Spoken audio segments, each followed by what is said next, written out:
본 방송에서 제공하는 투자 정보는 투자 판단에 대한 조언입니다. 방송에서 제공하는 주식의 가치, 가격 상승 및 하락에 대해서는 방송사에서 보장하지 않습니다. 네, 안녕하세요. 서울기대TV 김선윤입니다. 반갑습니다. 자, 오늘 연휴 잘 보내고 계실지 모르겠는데요. 그래도 금리 인하의 시기인 만큼 여러 얘기를 좀 오늘 드려볼까 합니다. 우선은 오늘 전체적인 강의 흐름은 차트에 대한 얘기도 있겠지만은 금리에 대한 얘기도 있을 거고요. 그리고 나서 또 무슨 얘기 드릴 거냐, 종목에 대한 분석 얘기를 좀 드려볼까 해요. 내용주들이 지금 요즘에 외인들한테 철저하게 좀 외면을 좀 받고 있습니다. 이 외인들을 과연 어떻게 해야 들어올 수 있을까? 어떤 종목을 매수를 해야 될까에 대한 고민이 많으실 건데요. 그래도 국내 대표 종목들 좀 리뷰해 드리면서 하나하나씩 설명을 좀 드릴 거고요. 삼성을 시작해서 2차전지까지 해서 바이오까지 전체적으로 한번 총 망라해 드리는 시간을 좀 갖도록 하겠습니다. 자, 본격적으로 하기 시작할 건데요. 하나씩 보면은 오늘은 여러 얘기를 좀 드릴 겁니다. 우선은 가장 기본적으로 보셔야 될 내용들이 바로 이거가 될 것 같은데요. 금리를 인하하게 되면 주식이 떨어져. 또 그 다음은 주식이 오른다. 이 얘기부터 시작하면서 시장 얘기를 조금 말씀드려볼까 합니다. 자, 여러분들 금리에 대한 고민이 상당히 많으실 거예요. 금리를 인하하면은 주식이 떨어져? 금리 인하하면 주식이 오르는 거 아니야? 이 얘기를 많이 하실 건데 금리하고요, 주식 차트, 지수하고의 상관관계를 보자면 무조건 금리를 인하한다고 해서요, 주식이 다 오르지는 않았어요. 오히려 금리를 떨어뜨릴 때 주가 지수가 오히려 떨어졌었던 경우도 굉장히 좀 많습니다. 비율로 따져보자면은 약간 더 떨어졌을 때가 좀 많다고 보는 게 맞고, 평균적인 수치로 따져봤을 때도 떨어졌을 때가 좀 더 많은 것을 우리가 확인할 수가 있습니다. 자, 중요한 것은 왜 그러면은 금리를 내리면은 그렇게 좋다고 하는데 왜 떨어지냐 고민을 해보자고요. 자, 금리를 인하한다는 것은 뭡니까? 금리 인하를 한다는 것은 우선은 왜 떨어지는지에 대한 얘기입니다. 경제가 안 좋다는 신호로 받아들여지는 겁니다. 시장이 지금 너무너무 힘이 드니까 금리를 어떻게 해요? 네, 인하하는 거예요. 자, 2020년 때 코로나 사태 때 무슨 일이 있었어요? 금리가 2.5, 3% 수준이었잖아요. 근데 갑자기 시장이 너무 안 좋아지니까 굉장히 빠르게 금리를 어떻게 해요? 네, 제로 금리에다가 딱 맞춰놨었잖아요. 그렇죠? 그리고 나서 뭘 했습니까? 시장에서 양적 완화, 자금을 풀었어요. 돈을 갖다 부었습니다. 자, 그 상황이었는데 지금은 또 어떤 상황이죠? 이거 하나 알고 가세요. 지금은 금리 인하를 한다고 하지만 이때랑은 좀 달라요. QT가 아니야. 양적 완화가 아니라 지금 뭐랍니까? 양적 긴축을 하고 있어요. 올해 연말까지 채권 매입 속도를 줄이는 모습을 연준은 지금 그림을 그려서 이를 보고 있습니다. 그래서 시장이 좀 어떻다? 경기가 안 좋을 때, 경제가 안 좋을 때 뭐예요? 금리를 내리는 모습을 취하면은 사람들의 인식이 뭐예요? 경기가 안 좋으니까 금리 인하하는 거니까 앞으로 경제가 안 좋아져서 주식시장이 힘들 거야라고 받아들이는 겁니다. 근데 지금 보시면 또 뭡니까? 0.25% 25bp라고 하죠. 퍼센트냐 아니면은 0.50이냐 50bp냐를 가지고 얘기가 많습니다. 현재 페드워치 기준으로 해가지고 약 여기 25bp가 한 70% 정도의 수준을 근처를 유지하고 있습니다. 얼마 전까지만 하더라도 50%포인트였는데요. 70% 수준. 그래서 25bp를 하는데 만약에 이 50bp로 금리를 내린다 이렇게 되면은 사람들이 어떻게 될까요? 금리 인하하게 되면은 또 많이 하는 거니까 금리가 내려가서 더 좋은 거 아니야? 이렇게 생각을 할 수도 있는데 막상 사람들은요, 시장이 너무 안 좋다 보니까 금리를 뭐예요? 과하게 내리는 거구나. 이렇게 판단을 합니다. 그러면서 어떻게 해요? 시장은 이 수치를 올리면 올릴수록 뭐예요? 네, 더 내려갑니다. 이렇거든요. 자, 요거를 한번 기억해 주셔야 돼요. 자, 그리고 금리 인하 효과의 한계점이 있어요. 한계. 사실 내린다고 하더라도 받아들이는 거에 대한 당연히 한계는 있죠. 근데 금리 인하를요, 재밌는 거 얘기 하나 드려볼게요. 뭐냐면 지금은 이제 거의 5% 수준의 금리잖아요. 미국 기준으로 했을 때. 그렇죠? 일전에 금리가 미국이 추구하는 금리는 뭡니까? 2.5에서 3% 정도 수준을 현재 계획을 하고 있잖아요. 이건 다들 아실 거예요. 그렇죠? 그런데요, 이 포인트에 맞춰서 여기까지 내리잖아요. 내릴 때까지는 시장이 좀 어려울 수는 있어요. 과거치 데이터를 통해서 설명드려보자면 금리 인하 때 쭉 내릴 때 시장이 안 좋았다가 오히려 금리를 건드리지 않을 때, 그러니까 금리가 딱 멈춰 있을 때 있죠. 가만히 있을 때. 네. 그때가 뭐였습니까? 시장이 웬만하면 항상 주식하기 좋았었던 시장이에요. 이런 것도 있다는 거 한번 참고하시고요. 또 하나 뭐가 있냐면 기대에 못 미치는 금리 인하를 한다는 것 때문에 시장이 떨어지기도 합니다. 약간 처음에 말씀드렸었던 50bp 너무 많이 내리면 떨어진다. 이런 거는 약간 다른 개념이긴 하지만 사람들이 조금 기대가 너무 크다 보니까 이거밖에 안 돼. 그리고 떨어지는 게 있어요. 근데 또 아시겠죠? 무슨 일이 있었죠? 왜 연준에서 코로나가 좀 안정되고 나서 금리를 계속 올렸잖아요. 뭐 때문에 올렸습니까? 인플레. 연준에서는 뭘 하려고 그랬어요? 인플레를 잡으려고 혈안이 되어 있었죠. 야, 어떻게든 이 인플레이션을 우리가 잡아보자. 이거를 잡은 다음에 나중에 좀 안정되면은 금리를 좀 어떻게 내려야 되는 겁니다. 그래서 인플레가 계속 되니까 연준에서 금리를 계속 올렸어요. 올리고. 타워 루잔 같은 경우에도 인플레를 잡기 위해서 금리를 계속 올렸던 거잖아요. 근데 쭉 올렸던 금리를 어떻게 해요? 이제는 다시 내린다고 하죠. 그러면은 시장이 뭡니까? 야, 싸진 금리를 통해서 시장이 좀 활성화되는 거 아니야? 자금이 이자를 좀 덜 내는 거 아니야? 이러면서 뭐가 돼요? 인플레이션 우려가 다시 생길 수도 있는 거예요. 약간 좀 딜레마 같은 건데 이걸 잡기 위해서 금리를 올렸지만은 금리를 내리면은 다시 연준이 우려하고 있는 이 인플레이션에 대한 우려가 생기면서요. 시장이 빠질 수도 있다. 이렇게 좀 보는 겁니다. 자, 요거는 이제 금리 인하를 했을 때 주식이 떨어질 수 있다는 거에 대한 가정이고요.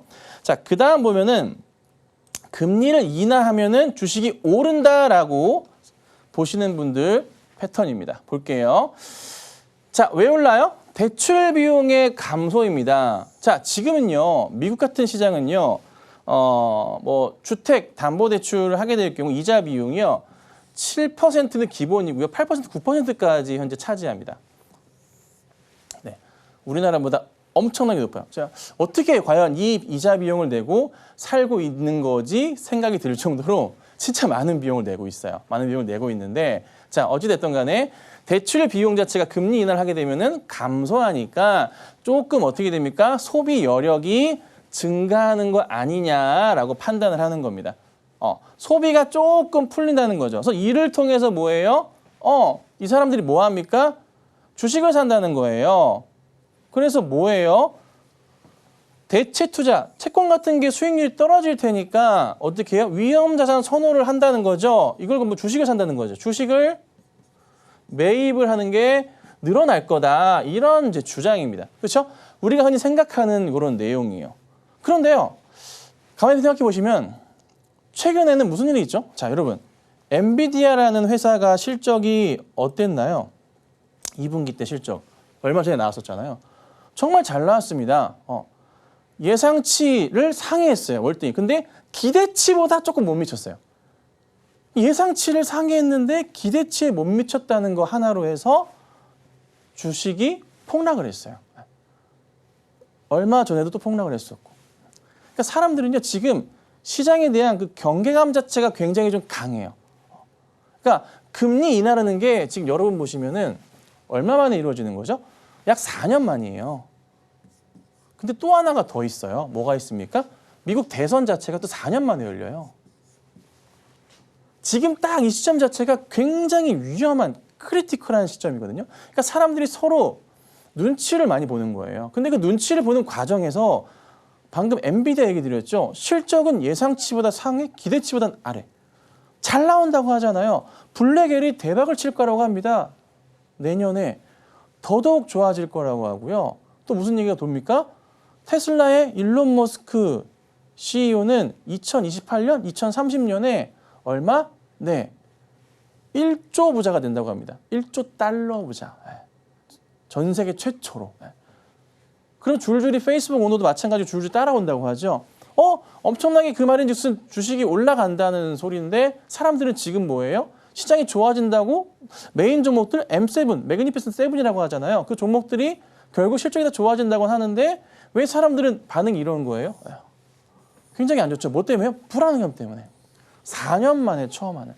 또 경제학자들이 그간에 코로나 때 있었던 금리 인하나 금리 인상에 대한 부분과 경기, 지수의 움직임 자체가 그간 과거치 데이터를 다 빗나가면서 틀어졌었어요.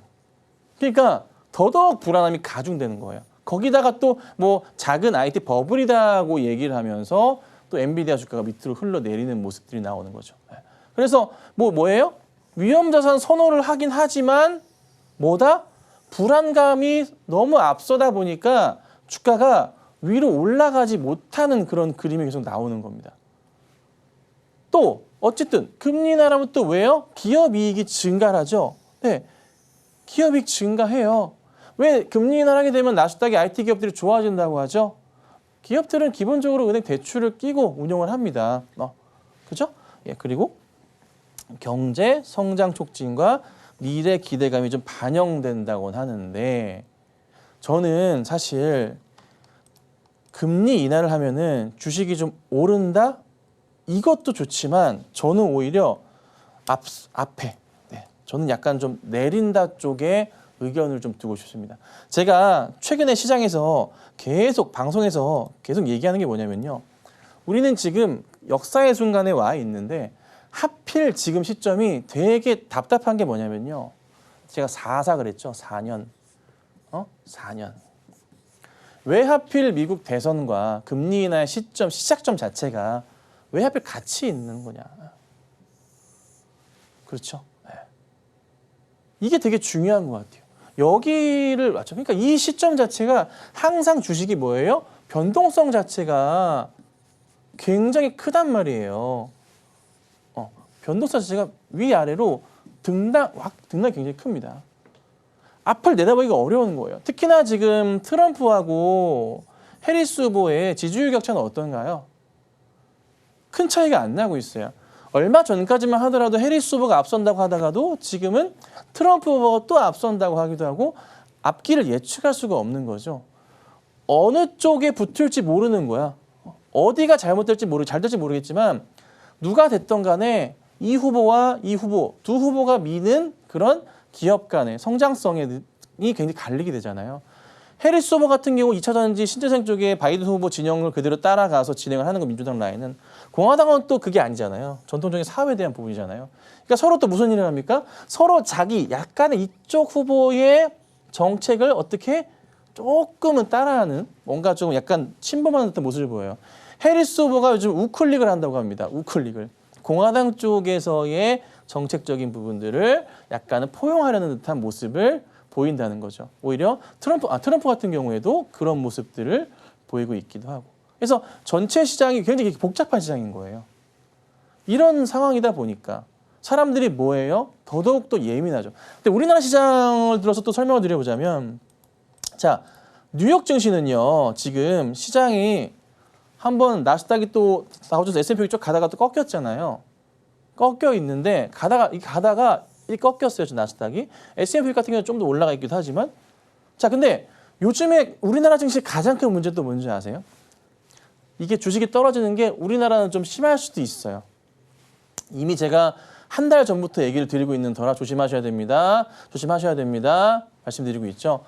금리 인하하고 나서 최소한 10월 중순까지 시장 보시고 대응하셔도 됩니다. 왜 이 얘기를 드리냐면 우리나라 증시는요. 더더욱 심해요. 왜 심할까요? 우리나라 증시가. 잘 보세요. 요즘은 증권사에서요. MTS로 해외 주식을요. 아주 편하게 사실 수가 있습니다. 아시죠? 뭐 신경 쓸 것도 없어요. 옛날이랑 달라요. 해외 증권계좌를 만들어가지고 그 시대가 아니잖아요. 그렇죠? 더더욱 뭐합니까? M7, 매그니피센트 7 종목, 미국 주식의 대표 7 종목. 이 종목들을 매수하기가 정말 편한 시장이에요. 자, 삼성전자와 여러분 SK 하이닉스를 사요. 네, 안 가 주식이.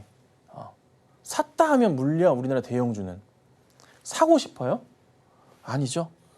코스닥 종목 중에 올해 1월부터 해가지고 얼마 전에 얘기 나왔던 게 뭐냐면 코스닥 종목을 딱 1월 달 첫날에 매수했으면은 지금 현재 시점으로 말씀드려보자면은 4개 중에 3개 종목이 손실 중이다라는 게 이게 일주일 전 소식입니다. 근데 이제 최근에 다시 또 떨어지고 있잖아요.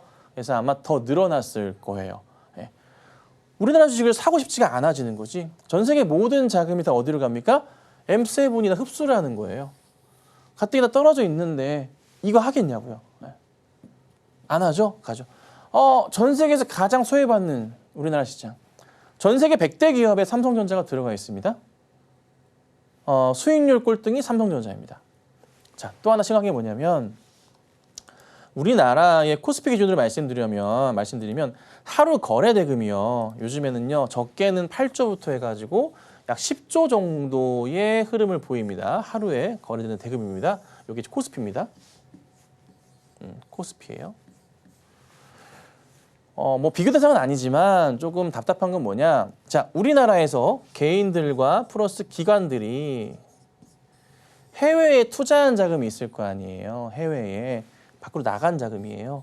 이게 얼마인 줄 아세요? 1,000조가 조금 안 돼요. 1,000조가 좀 안 되거든요. 네. 코스피는요. 철저하게 외면받고 있어요. 이 거래 대금 불과 2년, 3년 전 코로나가 터졌을 때 20조 이상을 항상 유지했었던 그런 거래 대금이었는데요. 지금은요. 아예 반도 안 해요. 그럼 지수가 반토막이 난 건요. 그건 아니잖아요. 그러니까 사람들이 그 정도로 주식을 안 하는 거예요. 왜? 샀다 하면 물리니까 국내 주식에 대해서 아예 손을 안 대려고 하는 겁니다. 굉장히 크리티컬하죠. 저 같아도 어차피 삼성하고 하이닉스 하면 길게 보시잖아요. 현대차나 대형주 보면 길게 보잖아요. 그걸 차라리 안 사고 뭐예요? 그냥 M7을 사서 이 믿음이 있잖아요. 믿음 자체가. 얘는 매수하고 기다리면은 결국 올라갈 거야라는 믿음이 생기잖아요. 그쵸? 있어. 엔비디아 기다리면 올라갈 거야. 떨어져? 더 사자, 더 사자. 이 믿음이 있는데 우리나라 증시 주식들은요. 이게 없어. 믿음 자체가. 그쵸? 왜 또 이런 현상이 발생합니까? 왜 이래요? 우리 정치하시는 분들은 참 아실 건데 위아래로 괴롭힙니다. 여당도 괴롭히고 야당도 괴롭혀요. 대출을 못하게 꽝꽝 막아버리고요. 지금 다시 그러고 있죠. 그 다음에 금투세를 또 합니다. 여당도 찍어 누르고 야당도 찍어 누릅니다. 그러니까 서민들이 주식을 할래야 할 수가 없는 작업입니다.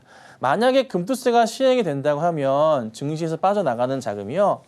150조 원 정도가 된다고 합니다. 네. 혹시라도 이 자금이 갑자기 급격하게 빠져나갈 경우에 우리나라 증시는 20에서 30%가 빠진다고 합니다.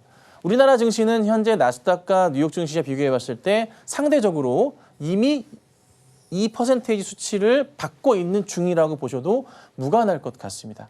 실행이 돼서 빠져나가면 더 떨어질 수도 있겠죠. 그러니까 코스닥이 올라갈래야 올라갈 수가 없는 환경 자체가 만들어지는 거고요. 사람들은 더더욱 심리적으로 불안하기 때문에 만약에 금리 인하가 좀 과하게 일어난다. 예를 들면은 이게 지금 25bp를 우리가 지금 예상하고 있잖아요. 퍼센테이지에서. 이게 만약에 25가 아니라 50bp가 예상이 되면 사람들은 어떻게 받아들여집니까? 어떻게 받아들여져요? 야, 이거 경기가 안 좋구나. 침체구나. 침체니까 많이 하는구나. 코로나 때는 침체에서 많이 했잖아요. 근데 그때는 뭐 했어요? 채권을 사줬다고요. 양적 완화를 했다고. 근데 지금은 뭐예요? 양적 긴축을 하고 있기 때문에 M2 통화량 자체가 그때랑은 달라요.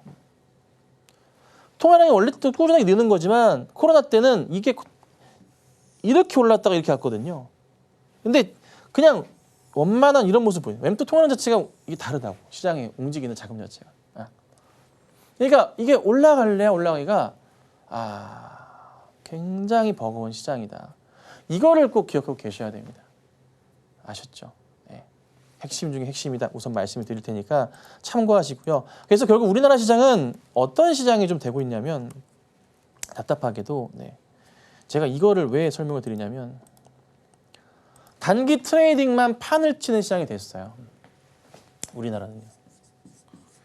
단기는 한국에서 하고요. 장기는 뭐 합니까? 미국 주식 하는 거예요.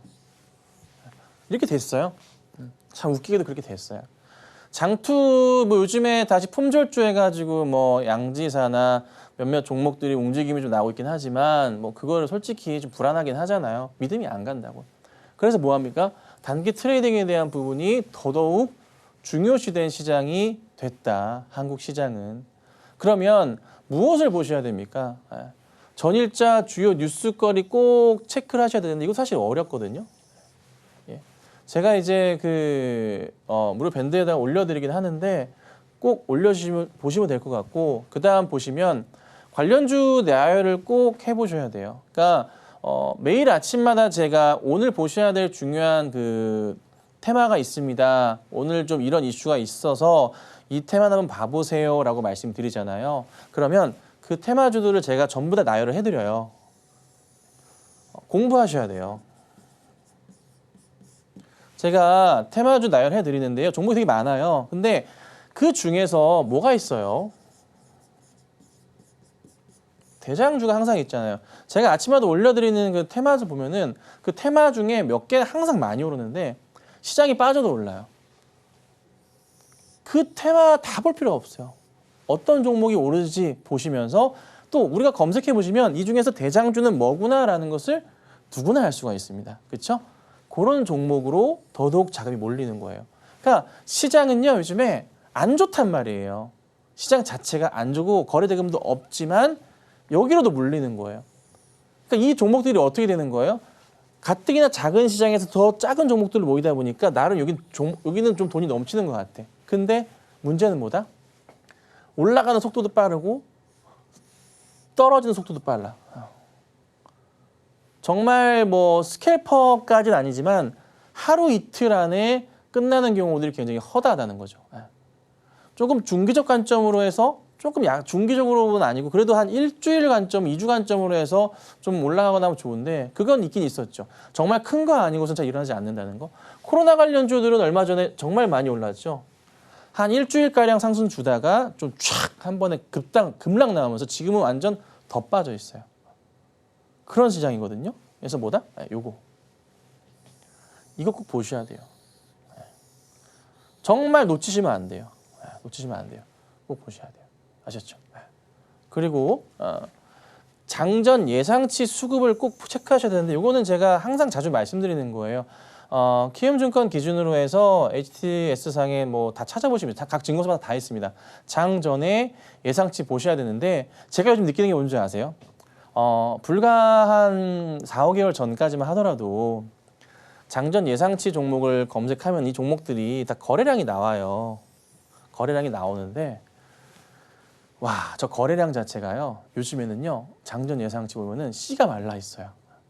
그러니까 사람들이 요즘에 어떻게 하냐면 보통은 장전 예상치의 급등주를 보고서 따라하시는 경향들이 정말 많은데 요즘에는 장 출발하고 나서 보시고 판단하는 분들이 많은 것 같아요. 바로 안 사세요. 정말 많은 분들이 트레이딩을 하시거든요. 개인 뭐 매일매일 하시는데 단기 트레이딩 많이 하시는데 지금은 진짜 이게 없어요. 없어요.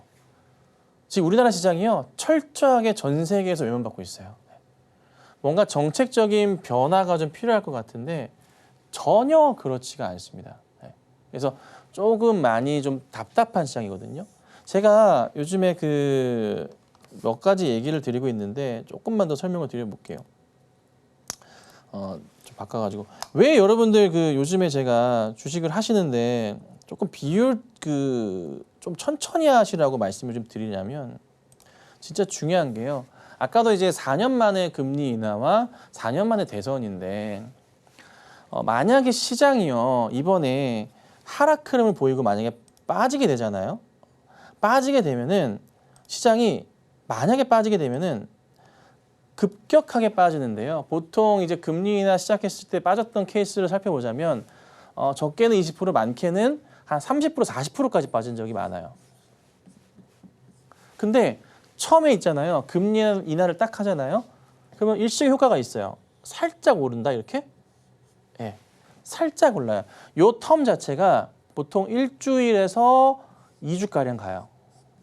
이게 중요해요. 가요. 그리고 나서 이게 쭉 단계적으로 밀리기 시작해요. 이런 식으로. 예, 쭉쭉 밀리면서 이게 한 30%까지 빠지는 케이스도 있어요. 근데 이게 지금 경제학자들도 다 예측을 못하고 있는 게 이전에 다 자기들 생각했던 거랑 틀리니까. 그래서 이번에 뭘 보셔야 되냐면 9월 이번에 17일과 18일에 FOMC가 열리잖아요. FOMC가 열리는데 여기에서 뭘 보셔야 돼요? 3월, 6월, 9월, 12일에는요. 12월 달에는 뭘 발표하냐면 뭘 보여주냐면 점도표가 나와요. 점도표 발표가 있습니다. 이번에 9월이잖아요. FOMC에서 점도표를 보여줄 거예요. 점도표가 연준 위원을 비롯해서 추가적으로 인물 합쳐서 19명이거든요. 19명이 이런 캔버스 같은 데다가 24년, 25년, 뭐 26년 해가지고 롱텀 해가지고 점을 찍어요. 그래서 여기 점이 쫙 해가지고 여기가 5.0 뭐 이런 식으로 찍혀 4.5 이런 식으로 나와 있거든요. 점을 찍습니다. 점을 19개씩 찍어요. 이게 올해 금리가 어디까지 떨어질 거냐, 연준 위원들은 올해를 얼마까지 보고 있느냐, 아니면은 내년은 얼마까지 금리를 보고 있느냐, 이걸 비교해 놨는데 3월 달에 있었던 점도표는요, 점도표보다 6월 달 점도표가 약간 더 위에 있었어요. 이때 기억하실지 모르겠는데 인플레이션 우려 때문에, 그쵸? 기억하시죠? 인플레이션이 안 잡혀가지고요. 이때 당시에 안 잡혀가지고 뭐 했어요? 네, 금리를 바로 내리면 안 된다 그랬어요. 그게 잡혀 있었어요. 그래서 3월 달보다 6월이 가장 많은 점 위치가 한 칸 위에 있었어요. 근데 이번은 봐야 되는 거야. 9월 달은. 9월 달이 재밌는 게 보시면, 자, 첫 금리 인하를 한다는 시점이지만 뭐예요? 12월 달은 왜 대선이 끝난 이유란 말이에요. 그래서 9월이 진짜 중요한 거거든. 그쵸? 네. 대선 11월이잖아요. 요거 맞춰가지고 금리가 또 점 표시가 어떻게 될지 여부에 따라서 방향성이 갈리는 거예요. 네. 제가 요거 점도표는 나오는 즉시 제가 무료 밴드에다가 올려드릴 거예요. 올려가지고 짧게나 분석글을 적어 드릴 거고 한번 읽어보시면 돼요. 점도표 다운받는 것도 되게 쉬워요. FOMC 홈페이지에 가셔가지고요. 캘린더 들어가시면 다 나오긴 하는데 다 올려드릴 겁니다. 자, 그래서 요거 체크하셔야 됩니다. 점도표 이번에 정말 중요하다. 9월달 12월에 뭐까지 있다? 12월 점도표 있지만 11월 여기 사이에 대선 껴있다는 거. 이게 핵심이에요. 야, 어떻게 할지 저도 진짜 모르겠는데 전 세계 모든 경제학자들이 이번 9월의 점도표를 정말 예의주시하고 있고요. 이 점 하나가 어디에 찍히느냐에 따라서 시장의 변동성 자체가 요동칠 수도 있어요. 네. 그래서 진짜 중요한 시점이니까 요거 잘 보셔야 된다. 한 번 더 제가 짧게나마 설명을 좀 드려봤습니다. 참고하시면 돼요. 아셨죠? 자, 그리고 이게 중요한 건 뭐냐면 다른 것보다 제가 오늘 이거 봐드릴게요. 이게 더 중요할 것 같아요. 대형주 분석. 자, 여러분들 대형주를 이제 어떻게 할 거냐? 저도 오늘 이제 시장이나 최근 시장 보시면은 삼성전자나 하이닉스 차트를 보면요, 조금 많이 답답한 게 있어요. 잠깐 우리 볼게요. 자, 하이닉스 보고 설명을 드릴게요. 자, 보는데, 자, 우리가 하이닉스에 대한 종목에 대한 믿음은 너무나 확고해. 너무나 확고하단 말이에요. 그런데 삼성도 마찬가지지만 얘가 갈 듯 하면서 양봉을 띄우다가 내다 꽂아. 띄우다가 내다 꽂아. 약간 이런 모습이거든요. 계속 좀 믿음을 안 줘요. 그리고 삼성과 하이닉스에 가장 심각한 문제가 뭐냐면 수급적인 부분인데, 자, 보시면 삼성 보세요. 오늘도 매도가 나오는데요. 외인과 기관들이요, 정말 이거 맞아 싶을 정도로 매도를 해요. 보시면 외인이 어제 뭐 쭉 보세요. 지난주 내내 보세요. 기간 보세요. 네. 아무도 거들떠보지 않는 듯한 수급이거든요. 실적 좋다면서. 그리고 또 삼성의 문제가 뭐였는지 아세요? HBM3 뭐 3단 뭐 좋아 이거야. 근데 납품을 하는데 처음에 납품 나왔다 하고서 삼성 부인하고 또 어디서 얘기하고 부인하고 이 패턴이 반복되다 보니까 사람들이 원래 우리가 기대했었잖아요. HBM 납품, 엔비디아 납품에 대한 소식을 기대하고 있었는데 그게 현실적으로 진짜 납품을 했어라고 하더라도 지금 시장에서 뭐예요? 삼성에 대해서 기대감 자체가 없어져 버린 거야. 그러니까 답답한 상황이 돼버리는 거죠. 그러니까 어느 정도 바닥을 치고 갔어야 되는데 그게 안 나온 거예요. 자, 근데 삼성의 큰 그림을 보자고요. 이게 얼추 바닥이 확인되는, 주목으로 볼게요. 바닥이 확인되는 그림을 우리가 예측해 볼 건데 저기 보시면 저 멀리 2015년, 14년 이때 쓰리바닥을 찍었었거든요. 이때 쓰리바닥 찍었어요. 쓰리바닥 찍고 차트가 돌리기 시작했어요. 자, 얼추 이런 그림이에요. 정확하지는 않지만 얼추 여기 라인 자체가 삼성이라는 종목의 대형 하단 자리가 되어 있는 상황입니다. 보시면 여기서 쓰리바닥을 찍고서 반등하기 시작했고요. 쭉 올라갔죠. 바닥을 찍고 여기가 이제 코로나입니다. 코로나 때고요. 여기가 코로나 때고요. 다시 바닥을 찍고 네, 다시 여기서 찍는데 여기 하단 자리가 약 얼마냐면 한 65,000원 정도의 부근 자리예요. 무조건 이 자리가 터치한다고 이게 아니라요. 이 정도 가격입니다. 65,000원 정도 가격인데 사실 원칙적인 추세 라인에 대응을 한다면 이거 10년 차트입니다. 이거 10년 차트입니다. 10년 차트인데요. 여기 하단 라인을 이탈하는 이런 자리, 여기 하단 라인 이탈할 자리죠. 이런 자리들. 여기 자리는 장기 추세에서 봤을 때 매수 자리예요. 근데 저는 이제 그런 거예요. 이번에 사실 이게 삼성이 좀 밀려서 만약에 좀 더 밀려서 아니면 안 밀릴 수도 있어요. 근처가 될 수도 있으니까 지금 6만 8천 원 왔다 갔다 하니까 분할 매수를 지금부터 해야 되는 거 아니냐? 상관없습니다. 다만 부탁드릴 건 삼성의 분할 매수 오케이인데 문제는 뭐다? 지금부터 분할 매수를 일주일 안에 끝난다거나 하면 안 된다는 거예요. 2주도 안 돼. 최소한 분할 매수를 개월로 하셔야 돼요. 개월. 일주일에 한 번씩 사서 최소한 2달 정도 생각하셔야 돼요. 그러니까 추석 끝나고 하셔야겠죠, 당연히. 다음 주부터 FOMC 보고하셔야 되니까 그때부터 하신다 치고 9월에 2번, 10월에 4번 이렇게 하시면서 약 2달 동안 분할 매수 하셔야 돼요. 이거는 삼성뿐만 아니라 SK하이닉스도 같은 방법을 쓰셔야 돼요. 왜 이걸 말씀드리냐면 좀 급하신 분들이 계시니까 말씀드리는 건데 시장이 무조건 오른다 생각하세요? 금리 인하를 하게 되면 시장이요. 잘 생각해 보세요. 금리 인하 했을 때 시장의 반응이 어떻게 될까? 와, 금리 인하 그리고 시장이 빡 할까요? 아니요. 별 반응조차 없을 거예요. 자, 보여드릴게요. 금리 인하를 한다고 언제부터 떠들었어요, 시장에서? 이게 코스피라 그렇긴 한데 나스닥 기준으로 볼까요? 나스닥으로 또 증명하겠다. 자, 보시면 금리 인하를 한다고 했을 때 2023년부터 얘기 나왔었다고요. 거의 2023년 그 말쯤에 조금 더 확실시되는 그림이었어. 10월 달부터. 네. 이때가요. 나스닥이요. 13,000포인트였어요. 13,000포인트였어요. 그리고 얼마까지 갔어요? 여러분? 19,000을 넘어갔잖아요. 이게 13,000포인트였어요. 여기가 19,000이에요. 다 좋은데 왜 이 생각은 안 하세요? 여기서 몇 프로 오른 거예요? 거의 50%가 올랐거든요. 여기서 여기까지가. 하나의 종목으로 살펴보면 무슨 생각이 드세요? 혹시? 금리 인하에 대한 기대감으로 오른 거예요. 기대감으로 쭉 갔잖아요. 그렇죠?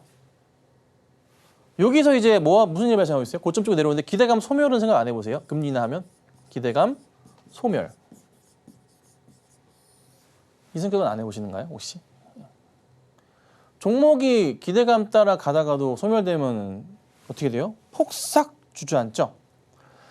아무리 좋은 내용이 있어도 항상 사람 많으면 사고 나듯이 수급이 몰려 급등 나왔다가 빠지는 모습, 음봉가 크게 장대 음봉이라든가 윗꼬리가 길게 나오면 그 다음에 그걸 뚫고 가기 위해서는 굉장히 어렵단 말이에요. 진짜 위험한 차트가 뭐냐면 여러분 정말 위험한 차트가 뭐예요? 장대 음봉, 장대 양봉이거나 쭉 나왔다. 그 다음에 장대 음봉이 나와요. 아니면 장대 윗꼬리가 나온 다음에 거래량이 터졌을 때 그때가 진짜 위험하거든요. 그러니까 차트를 봤을 때 이건 뭐 이제 코스피 차트이긴 하지만 이거 비교할 건 아니지만 굳이 그리려고 제가 빼볼게요. 차트 보지 마시고 거래가요 쭉 봤잖아요. 거래가 이제 어느 날 거래가 쫙 붙으면서 쭉 가는데 주가가 이런 식의 이제 예를 들면 긴 꼬리가 잡혔어. 이런 식의. 그리고 거래량이 폭증을 했어. 전날보다 월등히 많게. 여기 빨갛게 물이 들었어. 빨갛게 물이 들었어. 물이 들었다고. 갔다가 다 내려와. 이거 진짜 위험한 차트인 거 아세요? 이런 차트가 최근에 보시면 상당히 많이 나왔었어요. 대표적인 거 하나 보여드릴까요? 어차피 자 봅시다. 비교할 건 아니긴 한데요. 네. 이제 뭐 이거는 이제 장대 양 음봉이긴 한데 결국 다시 올라가긴 할 거예요 나중에는. 근데 이런 차트들 이렇게 거래량이 터진 상황에서 보시면 이렇게 장대 음봉 두 번 이런 자리들. 이 종목을 비교하는 건 아닙니다. 차트만 보세요. 네, 이런 그림 위험하다는 걸 말씀드리는 겁니다. 아시죠? 이런 것. 그래서 이런 그림이 또다시 나오지 않을까, 뭐 당장은 아니지만 이런 종목들을 조심하셔야 된다. 짧게 그냥 말씀드렸던 거고 어찌됐든 간에 요거를 항상 체크하셔야 돼요.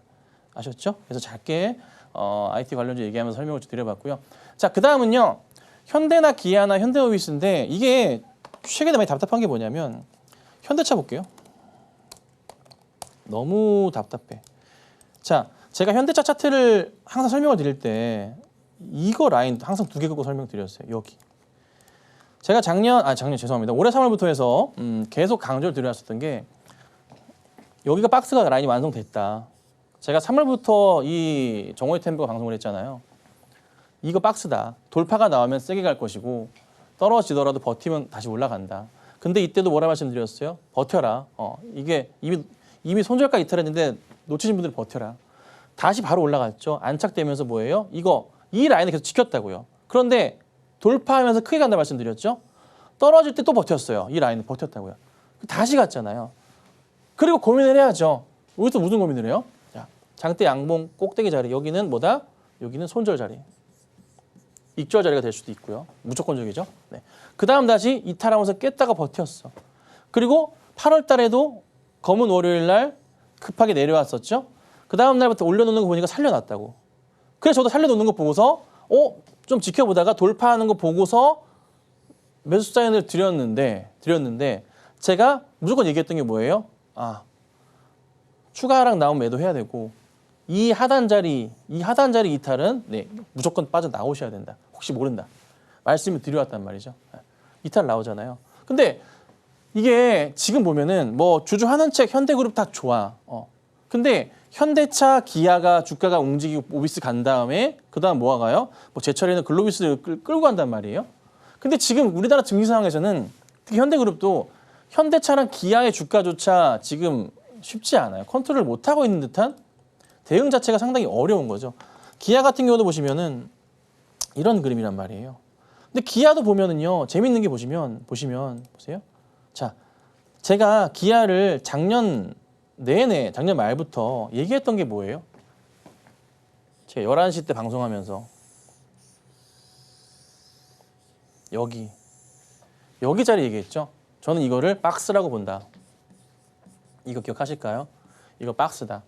이 박스를 돌파하는 순간 크게 갈 거다라고 말씀드렸고 그게 현실화가 됐어요. 올해. 이게 계속 들여왔었어요.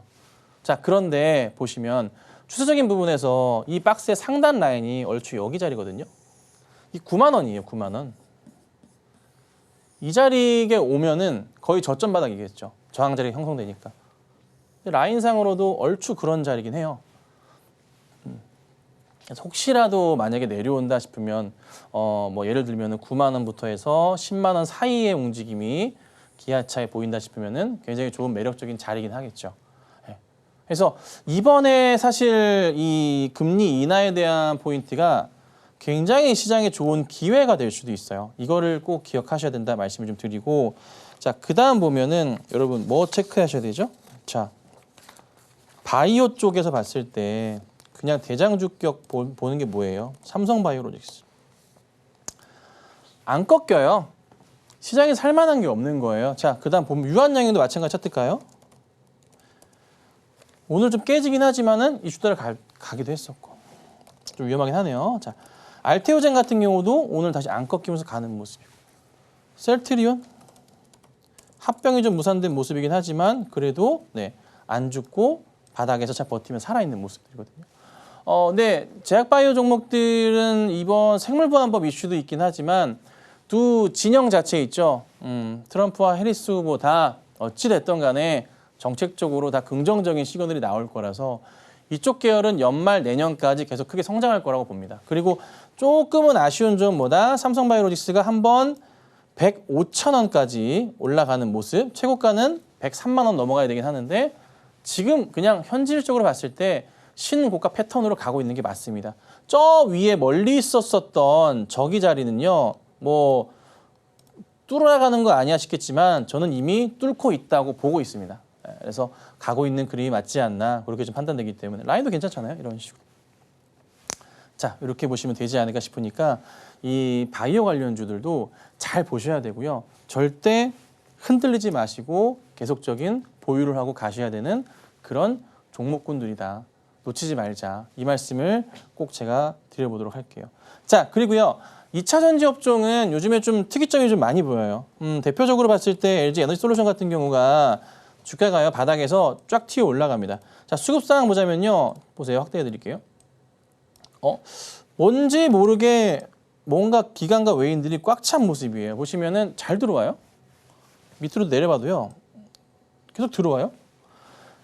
바닥에서 꿋꿋하게 사는 모습이거든요. 그러니까 뭐 완성형 조금 제품 쪽 대형 쪽으로만 코스피 쪽으로 몰리긴 하는데 외인과 기관들도 그렇고 더 이상 밑으로는 내려가지 않겠다라고 판단을 하고서 대응을 하는 것 같아요.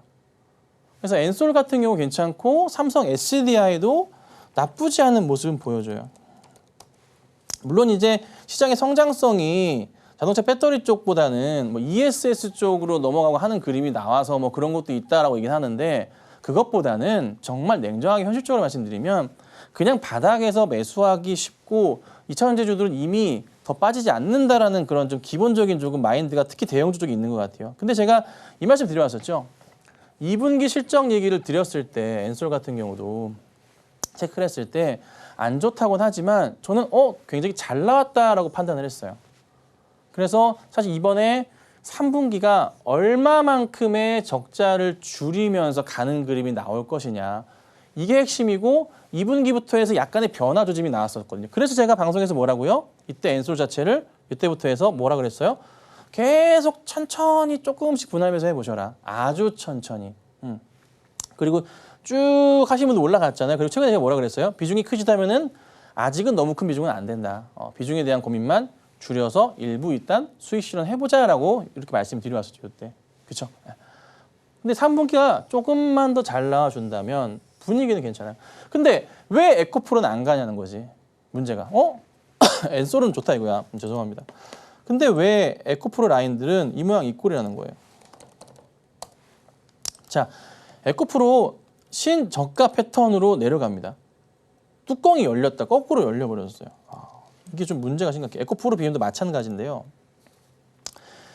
일전에 2023년 요때 고점에 제가 항상 얘기 드렸던 게 뭐예요? 방송에서 기억하실까요? 사람 많으면 사고 난다. 이 얘기를 계속 드렸어요. 조심하셔라. 너무 많은 사람이 몰리고 있다. 이쪽으로. 너무 많은 사람이 몰리고 있으니 조심하셔야 된다. 항상 강조들. 아까 제가 설명드렸었던 차트 기억하세요? 절대 불변의 원칙인데요. 확대해 드릴까요? 이달 최고점 찍었었던 에코프로. 너무 안 보이는구나. 거래량이 폭증하는 그 순간 장대 음봉이면 윗골이 길게 달면 위험하다고. 거래량이 폭증하는 순간.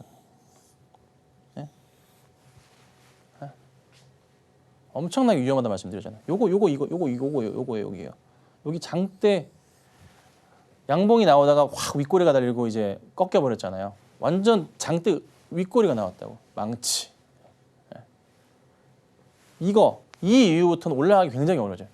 이 거래량을 뚫으면서 이 매물벽을 돌파하면서 가져야 되는데 이게 차트상에 쉽지가 않거든요. 이거를 보였었던 거잖아요. 그렇죠? 이게 에코프로뿐만이 아니라요. 에코프로 BM도 저때 당시에 보시면 똑같이 나와 있어요. 똑같이 보시면 똑같아요. 보시면 그렇죠? 네, 보시면은 거래량이 크게 거래 대금 제가 표시해놨고 그다음에 이렇게 여기도 윗골이 길게 달렸어요. 이날. 네. 똑같거든요. 이런 그림들. 근데 최근에서의 흐름은 이 종목들이 과연 살아날 수 있을까에 대한 조금 생각이 드는 게 차트를 그냥 다 무시하고 깨버리다 보니까 종목이 뭐 회사가 하반기 때 좀 상반기보다 괜찮아진다는 얘기가 나와도 아직까지는 조금 수급적인 부분이 붙지 않는 모습이에요. 이게 조금 돌아오면서 가져야 되는데 아직은 안 붙는다는 거. 그리고 갭으로도 좀 많이 열려 있는 듯한. 자, 여기 라인 줄 그어 볼게요. 여기 지금 현재 여기잖아요. 확대해 볼까요? 과거치 라인에서 여기 라인인데요. 천천히 상승을 줬던 구간이에요. 그러니까 떨어지는 속도도요. 올라갈 때랑 비슷하다 보시면 돼요. 어떤 식이었냐면 보시면 단계적으로 야금야금 갔잖아요. 똑같아요. 떨어질 때. 이때 당시에 수급적인 요인들이 영향을 줘요. 어떻게 됩니까? 돌아가서 보시면 이때도 이제 어떻게 천천히 떨어질 가능성이 높죠. 근데 뭐 어떤 계기가 필요한데 그 계기가 뭐가 될 수 있을까요? 해리스와 트럼프의 지지율 격차일까요? 그 포인트가 있지 않을까 싶기는 합니다. 근데 다만 이제 어떻게 될지 모르니까 아직 우리가 그래서 계속적으로 힘들어지는 거죠. 그래서 우선 그래도 선별적으로 엔솔이든 SDI든 특히나 엔솔의 움직임이 나왔다는 것은 희망적인 겁니다. 그래서 2차 전지주들은 조금만 더 기대해 볼 필요가 있겠죠. 아시겠죠? 자, 그래서 오늘 강의는 짧게나마 금리에 대한 부분과 여타 이제 대형주들의 흐름들에 대해서 한번 말씀을 좀 드려봤는데요. 금리 인하를 한다고 해서 무조건 시장이 좋아지는 것은 아닙니다. 그걸 꼭 기억하셔야 되고요. 금리 인하가 또 악재로 작용할 수도 있습니다. 그래서 제가 강조드리는 것은 급하게 하지 마세요. 조금 쉬었다 하시더라도 수익률 차이 뭐 5%일 겁니다. 남들보다. 조금 늦게 가면 어떻습니까? 안전하게 가셔야 되고요. 9월은 넘기셔야 되고요. 10월 중순쯤 되고 나서 지수 체크하시고 지표 한 번 더 보신 다음에 대응하셔도 늦지 않습니다. 그때 하셔야지만 조금은 뭐다? 편하게 할 수 있다. 남들보다 조금 천천히 가더라도 안전하게 갈 수 있는 투자를 하시면 어떨까 말씀을 좀 드려봤고요. 다음에 제가 또 조금 더 멋진 강의로 찾아뵐 테니까요. 정오의 템베거 많은 시청 부탁드리도록 하겠습니다. 감사합니다.